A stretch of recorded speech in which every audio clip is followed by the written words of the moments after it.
also real different for you in that the soundtrack doesn't really play much of a part. It's very understated in this film, and I've always gone to your movies and stood up and saluted for John Williams as much as anything else.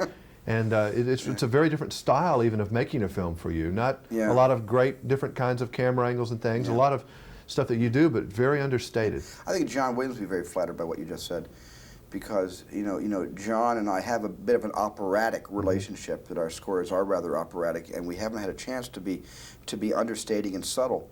And with this story, the last thing that John and I wanted was a, so to speak, Spielberg John Williams score. You know, we weren't looking for a memorable soundtrack to sell in stores. We were just looking to kind of gently give a kind of carpet of stars musically for the performers to pretty much act on. Just feeling music. Music that's almost cerebral. It will somehow get into your feelings, but will bypass your ears. And that was pretty much the point.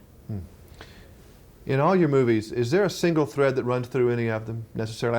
I know you love airplanes. You can't you don't go too far away from bombers, even from there are a lot of bombers in your movies. But is there a single thread that runs through any of them, of kind of a story? Well, you know, I don't really know. I honestly can say that I don't spend a lot of time thinking about, you know, common denominators in my films, because I'm so busy usually making the next one. But just sort of extemporaneously speaking, I think the one thing that does run through my films is sort of a sense of innocence and just a sense of wonder.